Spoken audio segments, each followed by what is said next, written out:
Hello मित्रों, क्या हाल भाई। मैं नवीन कुमार, सभी को राम राम, जय महाकाल। ठीक है, और आज हमारी दूसरी क्लास है करंट अफेयर की। तो जल्दी जल्दी न देर करते हुए धुआं पाड़ देते हैं। देखो भाई, अखबार है ये आपका, मैन करा देता हूँ। जो आपकी बैंक में करंट अफेयर आएगी या एसएससी में आएगी, जो भी एग्जाम हो आपका, या सीईटी में आए या एचटेट में आए। ठीक है, तो जल्दी जल्दी कर लेते हैं। फिर ये कराने के बाद फिर एक दो बात फिर करेंगे। देखो, एक वन स्टॉप केंद्र है, तो आपने सुना होगा वन स्टॉप केंद्र। वन स्टॉप केंद्र ये क्या होता है? ठीक है, बताओ, क्योंकि आजकल ये चर्चा में है। ये क्या, आपकी जो घरेलू हिंसा पीड़ित जो महिलाएं होती हैं, घरेलू हिंसा पीड़ित, ठीक है, जो भी महिलाएं होती हैं, उनके अस्थायी तौर पर रहने का कोई हाउस लगा लो, ठीक है, या कोई आश्रय केंद्र लगा लो, आश्रम लगा लो। ठीक है, वो है ये इसकी क्या है, इसकी अवधि 5 दिन होती थी पहले।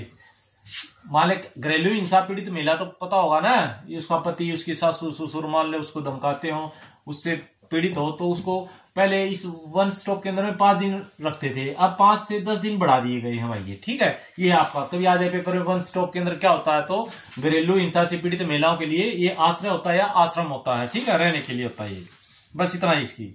और इसकी विशेष परिस्थितियों में 15 दिन तक बढ़ा सकते हैं अवधि, यानी 15 दिन तक वो लेडीज इस आश्रम में रह सकती है। ये है भाई आज का करंट अफेयर का 7 तारीख का, 7 मार्च 2025 का। दूसरा है इसमें भाई, आपका एक खिलाड़ी है केन विलियमसन।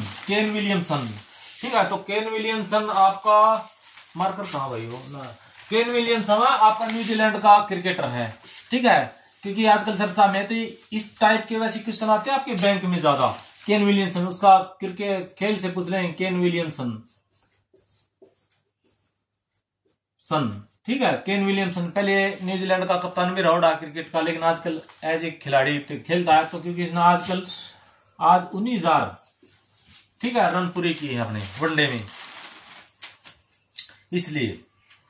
और ये न्यूजीलैंड वनडे में नहीं भाई, टोटल 19,000 रन पूरे किए। और ये क्या है, न्यूजीलैंड का पहला बल्लेबाज बन गया जिसने 19,000 रन पूरे किए। इसलिए आजकल चर्चा में तो पूछ लें केन विलियमसन का किस खेल से संबंधित है, तो क्रिकेट से। किस देश का है तुम्हारा? न्यूजीलैंड का। और इसने कितने हजार रन पूरे किए? तो 19,000। और ये न्यूजीलैंड का पहला है जिसने 19,000 रन बनाए हैं। बस यही आएगा, खेल पूछे तो क्रिकेट का ही। ठीक है, दूसरा ये है तुम्हारा जीके का करंट अफेयर। अच्छा, तीसरा देखो, ये एचटेट वालों के लिए या सीईटी वाले को इंपॉर्टेंट है कि पूछ लेंगे कि जो विधानसभा के डिप्टी स्पीकर है उसका नाम बताइए। विधानसभा या विस लिख लो, वि से विधान और स से सभा, यानी विधानसभा का डिप्टी स्पीकर कौन है? सभी को पता होगा क्योंकि आजकल अखबार में आया था, आज ही आया था 7 मार्च 2015 को। ठीक है, इसका नाम है डॉक्टर कृष्ण मिड्डा। डॉक्टर कृष्ण मिड्डा, ठीक है, कृष्ण मिड्डा लिख लेना, डॉक्टर कृष्ण मिड्डा है ये। और अभी आज के अखबार में आया है कि विधानसभा अध्यक्ष कौन है भाई? विस अध्यक्ष या विधानसभा का अध्यक्ष कौन है, ये भी आज के अखबार में आया हुआ है। तो इसका नाम है आपका हरविंदर कल्याण। ठीक है, हरविंदर कल्याण। ये दोनों क्वेश्चन तुम्हारे सीईटी के लिए और एचटेट के लिए इंपॉर्टेंट है भाई। ठीक है, बहुत इंपॉर्टेंट है दोनों। इतना हो गया, 3 क्वेश्चन हो गए आपके करंट अफेयर के। अब देखो, क्योंकि ये जो इसने मिड्डा ने अभी कहा ना कि जिसके घर शीशे के होते हैं उनको दूसरों फिर अपने बारे में सोचना चाहिए क्योंकि आपके घर ही शीशे के हैं।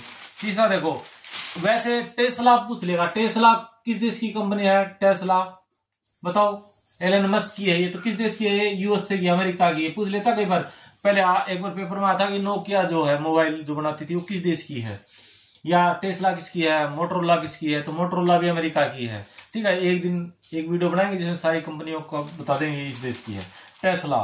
ठीक है, और भाई एक सुभारती विश्वविद्यालय महिला सप्ताह मनाएगा। ये इंपॉर्टेंट नहीं है, ये इसलिए बता दिया क्योंकि मैंने यहाँ से एमबीए की है भाई, इसलिए बता दिया, लेकिन ये इंपॉर्टेंट नहीं है आपका। ठीक है, आगे देखो इंपॉर्टेंट। अच्छा, एक आपका एक लेडीज है महिला, वो अभी उसका गिनीज वर्ल्ड रिकॉर्ड बना गया उसका नाम देखो, ये आपका श्रुति शशिंद्रन। बताता हूँ इसने क्या किया था। इसने क्या किया था भाई, ये आपकी केरल की, ठीक है, इसका नाम है श्रुति शशिंद्रन। ठीक है, ये केरल की है, वैसे तो ऑस्ट्रेलिया के मेलबर्न में रहती है। इसने क्या किया है, 1 मिनट में 100 एयरपोर्ट कोड पहचानने की, 1 मिनट में 100 एयरपोर्ट कोड पहचानने के लिए गिनीज वर्ल्ड रिकॉर्ड बनाया भाई इसने। ठीक है, ये अभी ऑस्ट्रेलिया में रहती है मेलबर्न में। 1 मिनट में 100 एयरपोर्ट कोड पहचानने का रिकॉर्ड किसने बनाया है, श्रुति शशिंद्रन ने। ये केरल की है बस। अब ये कहाँ रहती है ऐसा कुछ नहीं आएगा आपका। अगला देखो करंट अफेयर का आपका, इसमें 5-7 और हैं इंपॉर्टेंट भाई, और देख लो आप। अच्छा, एक आजकल चल रहा है जैसे ये टैरिफ वार और ट्रेड वार चल रहा है ना, इसी तरह आएगा। जैसे कंपनी के मार्केट कैंप और परफॉर्मेंस के आधार पर तय होता है निफ्टी 50। ये क्यों इंपॉर्टेंट है, क्योंकि ये अभी जो हमारा इंडियन शेयर बाजार है ये बहुत नीचे चल रहा था। ठीक है, और अब थोड़ा ऊपर आने लगा, तो इसलिए इंपॉर्टेंट है। तो ये जो आपका है कि जो इसके मेन बता देता हूं आपका। निफ्टी है जो है वो निफ्टी शेयर बाजार का प्रमुख सूचकांक है। सूचकांक होते हैं जैसे अमेरिका का है ये क्या आपका डाउ जोन्स है, MSNP 500 है। ये कौन सा आपका S&P है भाई, सॉरी S&P 500। एक S&P है अकेला, ठीक है, वो मुझे अभी याद नहीं आ रहा, वो एक दूसरे देश का है। S&P जैसे 500 है, हमारे निफ्टी है, निफ्टी 50 है, इस तरह से। अब इसमें बहुत ज्यादा ऐसा कुछ है नहीं। और भाई इसका एक इंपॉर्टेंट लिख लो। अमेरिका में दुनिया का सबसे बड़ा स्टॉक एक्सचेंज है तुम्हारा New York stock exchange. New York stock exchange, ठीक है। न्यूयॉर्क स्टॉक एक्सचेंज दुनिया का सबसे बड़ा स्टॉक एक्सचेंज है भाई, बस इतना याद कर लेना, ठीक है। यहाँ के प्रमुख इंडेक्स कौन से हैं, न्यूयॉर्क स्टॉक एक्सचेंज के इंडेक्स कौन से हैं तुम्हारा? एक तो डाउन बताऊंगा आपको, डाउन जोन्स ये सूचकांक है, और एक S&P 500 है, ये दो सूचकांक है। ये पूछ लेगा डाउन जोन्स कहाँ का सूचकांक है, तो अमेरिका का है, न्यूयॉर्क स्टॉक एक्सचेंज का भाई, ठीक है। अब इसमें भी है बेस पीरियड और बेस वैल्यू क्या होता है, वेटेज और स्टॉक सिलेक्शन क्या होता है, ये तो आपके ज्यादा नहीं आएंगे। एक आ सकता है आपके ब्लू चिप कंपनियां क्या होती है, ये बहुत बार प्रयोग होता है, ठीक है। ब्लू चिप कंपनियां तो जो हमारी मार्केट की जो है वो बहुत शक्तिशाली जो कंपनियां होती है ना, स्ट्रॉन्ग होती है, जैसे रिलायंस हो गया आपका, बिरला हो गया, या अडानी की जो कंपनियां होगी जिनका मार्केट कैपिटल बहुत अच्छा होता है, ठीक है। यानी जो अपने क्षेत्र की प्रतिष्ठित कंपनियां होती हैं उन्हीं को ब्लू चिप कंपनियां कहा जाता है। कहने मतलब ये हो देसी भाषा में, जिसमें दम हो, जिसका अच्छा कैपिटल हो, मार्केट में फेमस हो, वो ब्लू चिप कंपनियां होती हैं, ठीक है। इतना ज्यादा नहीं आएगा आपका। एक लिख लो NS31 मिशन क्या है, ये अभी चल रहा है, बहुत इंपॉर्टेंट है। इसको एक बार रिवाइज कर लेना, लिख लेना भाई, जो भी पेपर आएगा अभी हाल फिलहाल में 1, 2, 4, 5 महीने में, 6 महीने तक उसमें काम आएंगी आपका। NS31 मिशन है। ये क्या है, ये कुछ भी नहीं है भाई, ये क्या है आपका मैं बता देता हूं। महिलाओं के अंतरिक्ष में भागीदारी बढ़ाने के लिए, महिलाएं जो होती है ना, महिलाएं उसका अंतरिक्ष में भागीदारी बढ़ाने के लिए NS31 मिशन है। बस इतना याद कर लेना कि महिलाओं की अंतरिक्ष में भागीदारी बढ़ाने के लिए। इसमें एक आयशा बोवे आयशा बोवे, ठीक है, ये इसी मिशन से जुड़ी हुई है, बस इसका और कुछ नहीं है। आगे देखो, इसमें वैसे तो है ही आपका जो 1996 में 1000 से शुरू आता निफ्टी, ऐसे कुछ नहीं आएगा आपका, ठीक है। और भाई इसमें और कुछ है नहीं आपका दादा। अच्छा, एक फीफा पता ही है, फीफा वर्ल्ड कप किससे संबंधित है, फुटबॉल से है। अभी होएगा फीफा वर्ल्ड कप, इतिहास में, चलो छोड़ो उसका, इतना इंपॉर्टेंट नहीं है। अच्छा, एक है ग्लोबल टेररिज्म इंडेक्स, ये बहुत इंपॉर्टेंट है भाई। इसमें से आप ये लगाओ कि 100% ये क्वेश्चन आएगा। ये आपका ग्लोबल टेररिज्म इंडेक्स, वैश्विक आतंकवाद सूचकांक, ठीक है। वैश्विक आतंकवाद सूचकांक या ग्लोबल टेररिज्म इंडेक्स, एक ही बात है, हिंदी में इसको ये बोलते हैं। ये है ग्लोबल, ये ग्लोबल टेररिज्म इंडेक्स या वैश्विक आतंकवाद सूचकांक, एक ही बात है। ठीक है, सबसे पहले तो ये है कि ये जो ग्लोबल टेररिज्म इंडेक्स है ये जारी कौन करता है? कोई संस्था तो करती है, उसका नाम लिखो, Institute for economics and Peace, ये करती है, आईईपी करती है भाई, आईईपी। इसका बनेगा institute for economic and peace. ठीक है, ये इसका हिंदी में ले लो, इंस्टीट्यूट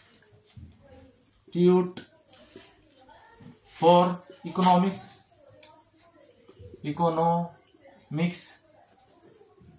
एंड पीस। ठीक है, इसकी शॉर्ट फॉर्म है आईपीसी। ये संस्था है, ये संस्था ये सूचकांक जारी करती है, ग्लोबल टेररिज्म इंडेक्स। तो इसमें 163 देश लिए गए हैं भाई, 163 देश। ठीक है, इसमें एक तो ले लो पहला नंबर पर कौन है और भारत किस पे नंबर पे है। ठीक है, बस ये ले लो दो। तो पहले नंबर पे इसमें सबसे खराब यानी जहां पर आतंकवाद सबसे ज्यादा हुआ है, ठीक है, वो है बुर्किना फासो, नंबर पर है बुर्किना फासो, ये देश है पहले नंबर पे। और भारत किस नंबर पे है भाई? भारत आपका है 14वें नंबर पे, 14वें पे भारत। ठीक है, और तीसरे और वैसे दूसरे नंबर पूछे तो पाकिस्तान है भाई। ठीक है, पाकिस्तान। ठीक है, पहले पे है बुर्किना फासो और भारत है 14वें नंबर पे, पाकिस्तान का पूछे तो दूसरे नंबर पे। और ये ग्लोबल टेररिज्म इंडेक्स या वैश्विक आतंकवाद सूचकांक ये Institute for economics and Peace, IEP, ये जारी करती है भाई। ठीक है, और इसमें अच्छा एक और इसमें जो यूरोप में है, यूरोप में सबसे ज्यादा प्रभावित देश कौन सा है? तो वह जर्मनी भाई। यूरोप में इस आतंकवाद से सबसे ज्यादा प्रभावित कौन है? जर्मनी। ये बस ये इतने ही है। ठीक है, तो इसमें 4 क्वेश्चन बन गए तुम्हारा। ग्लोबल टेररिज्म इंडेक्स कौन बनाती है या कौन जारी करते हैं? तो Institute for economics and Peace, IEP इसका फुल शॉर्ट फॉर्म है। उसकी फुल फॉर्म ये है, ये पेपर में पूछ सकते हैं। आपकी बार की 163 देश के उस सूचकांक में, सॉरी इसमें जो लिस्ट बनाई उसमें स्थान दिया। पहला नंबर है बुर्किना फासो और भारत 14वें नंबर और दूसरे पर पाकिस्तान। बस इतना ही है। ठीक है, इसमें और कुछ नहीं है ऐसा। और यूरोप में सबसे कौन है तुम्हारा? जर्मनी सबसे ज्यादा प्रभावित है। और ये 12वां है, ये 12वीं रिपोर्ट है, ये 12वीं रिपोर्ट है ग्लोबल टेररिज्म इंडेक्स। बस इसको इतना ही कर लेना। ठीक है, इसमें से 100% क्वेश्चन आ जाए, 3-4 बने इसी में से बस। और भाई और शायद ऐसा है नहीं कुछ आपका जिसमें बता दो, बस यही था। ठीक है, और भाई एक बात और छोटी बात, जैसे अभी स्टार्ट हुआ नहीं आपका ना सीईटी आया, सीईटी की तो अभी आपके वो नहीं आया, क्या बोलते हो, फॉर्म ही नहीं निकले हैं। तो कईयों के क्या हो जाता, तकलीफ हो जाती है, सीईटी नहीं हुआ, अभी स्टेट नहीं हुआ। तो एक बात आओ भाई कि स्टेट का रिकॉर्ड देख लेना, जो पीजीटी होता है ना, पीजीटी का स्टेट का, उसका कितना रिजल्ट रहता है। देखो 2 मिनट और ले ले, आप करंट अफेयर तो आपकी साथ की खत्म हो गई है, वैसे समझा रहा हूं थोड़ा, देखो ध्यान से। स्टेट और सीईटी आएगा हरियाणा में, तो मैन तो 2 ही है ना हमारा, और वैसे तो और भी आते हैं आपके, लेकिन मैन तो 2 अभी ये चले। एक बात हो, मुझे अभी बहुत वीडियो बनाते लोग या लोग बहुत वो हो रही है कि अभी स्टेट नहीं हुआ, कब होगा, सरकार ले रही नहीं। भाई स्टेट ले लेगी तो पीजीटी का तो तुम्हारा 1 या 2 या 3% ही रिजल्ट रहेगा, यानी 100 में से मैक्सिमम 3 आदमी पास होंगे, या 3 छात्र लगा लो, छात्रा लगा लो, स्टूडेंट लगा लो। जो भी स्टूडेंट भी ना लगाओ तो जो भी पार्टिसिपेट करता है पीजीटी में, चाहे वो किसी तरह का हो, मैथ का हो, तुम्हारा इंग्लिश का हो, हिंदी का हो, संस्कृत का हो, उसमें 3% मैक्सिमम बता रहा हूं मैं रिजल्ट आता है। टीजीटी का थोड़ा 4% आ जाता है। इसमें जेबीटी का कितना है, पीआरटी जिसको बोलते हैं, उसका 10% आ जाता होगा मैक्सिमम। तो इसमें आप मत प्रवेश करो कि कब होगा, कब आएगा पेपर, कब आएगा। जब आएगा तुम्हारी पाप फाट जाएंगे। इसलिए जितना टाइम मिल रहा है तो भाई जोर लगा दो और खींच दो, सीधी बात है। नहीं तो फिर अगले साल पे फिर डिपेंड होगा। फिर इस साल पीजीटी के या जो स्टार्ट करेंगे, फिर अक्टूबर नवंबर में वैकेंसी भर देंगे, ये फिर आएगा, फिर कब पता नहीं आए। तो ये भयंकर चांस है आपके लिए भाई। किसी वीडियो में देखो कि कब होगा, ये आएगा, नोटिफिकेशन आ गया। अरे तुम तैयारी करते रहो, जब भी ले हो तो यानी ये मत कहो कि मुझे टाइम नहीं मिला, बस सीधी सी बात है। और भाई बकवास तो करते रहेंगे। इसी तरह सीईटी का है, ठीक है। सिटी में लगा दो यार, मैक्सिमम आपको 3 घंटे पढ़ने पड़ेंगे पर डे। चलो उस पर मैं वीडियो बनाता हूँ अगली बार, लेकिन हमारी चलो ये करंट अफेयर की बात है, अब ज्यादा नहीं करेंगे, ठीक है।